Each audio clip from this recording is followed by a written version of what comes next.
गांव की मिट्टी में पसीना बहाकर अन्न उपजाने वाला किसान और उसी गांव में राज करने वाला अमीर जमींदार, दोनों की दुनिया अलग अलग थी।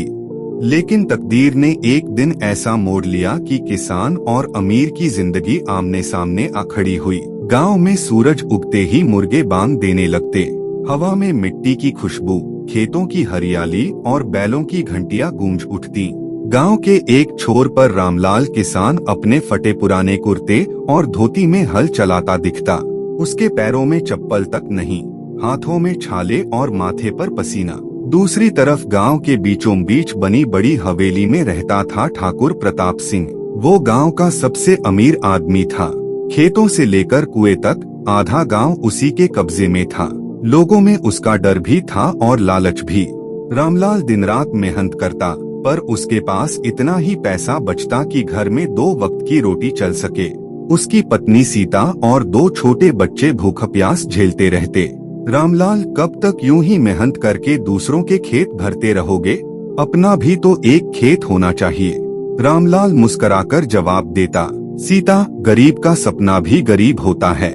हमें तो बस भगवान से यही दुआ करनी चाहिए कि बच्चे भूखे न सोए। उधर ठाकुर प्रताप सिंह की हवेली में रोज दावतें होती। महंगे कपड़े, सोने चांदी के बर्तन और बड़े बड़े नौकर चाकर। ठाकुर को अपनी दौलत पर बहुत घमंड था। वो अक्सर गांव वालों से कहता, पैसा है तो सब कुछ है, गरीब तो बस गरीब ही रहेंगे, चाहे कितना भी पसीना बहा लें। गांव वाले चुप रहते, कोई उसकी बात काटने की हिम्मत नहीं करता। एक दिन रामलाल की बेटी बीमार पड़ गई। दवा के लिए पैसे नहीं थे। मजबूरी में रामलाल ठाकुर की हवेली पहुंचा और हाथ जोड़कर बोला, ठाकुर साहब, मेरी बेटी बीमार है, दवा के लिए थोड़े पैसे उधार दे दीजिए। ठाकुर हंस पड़ा और बोला, रामलाल, तू हमेशा गरीब ही रहेगा, लेकिन ठीक है, मैं पैसे दूंगा। बदले में तुझे अपना छोटा सा खेत मुझे गिरवी रखना होगा। रामलाल की आंखों में आंसू आ गए। बेटी की जान बचाने के लिए उसने खेत गिरवी रख दिया। धीरे धीरे ठाकुर ने गांव के और भी कई किसानों की जमीनें हथिया ली। उसके पास पैसे थे, ताकत थी और गांव वाले मजबूरी में उसके सामने झुकते गए। रामलाल अब मजदूर बनकर दूसरों के खेतों में काम करने लगा। लेकिन भगवान की लाठी बेआवाज होती है। एक साल गांव में भीषण सूखा पड़ा। बारिश न होने से सारे खेत सूख गए।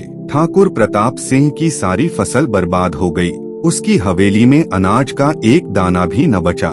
जो नौकर चाकर पहले उसकी चापलूसी करते थे, वो उसे छोड़कर भाग गए। दूसरी तरफ रामलाल और गांव के कुछ किसानों ने सूखे के बावजूद मेहनत करके थोड़ी बहुत उपज बचा ली। उन्होंने मिलजुल कर एक दूसरे की मदद की। ठाकुर भूख से बेहाल होकर उसी किसान रामलाल के दरवाजे पहुंचा, जिसे वो कभी गरीब समझकर अपमानित करता था। ठाकुर ने हाथ जोड़कर कहा, रामलाल, मुझे माफ कर दो, आज मैं भूखा हूँ। अगर तुम चाहो तो मुझे 2 वक्त की रोटी दे दो। रामलाल की पत्नी सीता ने तुरंत खाना परोसा। रामलाल ने कहा, ठाकुर साहब, हमने गरीबी देखी है, भूख देखी है, हम किसी भूखे को खाना देने से पीछे नहीं हटते। ठाकुर की आंखों में आंसू आ गए।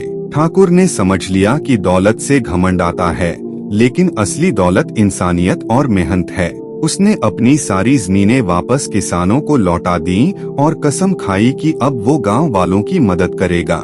गांव में फिर से खुशहाली लौट आई। रामलाल मेहनत करता रहा, लेकिन अब उसके साथ पूरा गांव खड़ा था। कहानी यही सिखाती है कि पैसा और ताकत घमंड दे सकते हैं, लेकिन इंसानियत और मेहनत ही असली दौलत है। गरीब कभी गरीब नहीं होता अगर उसके पास हौसला और ईमानदारी हो, और अमीर वही है जो दूसरों के दुख में साथ दे।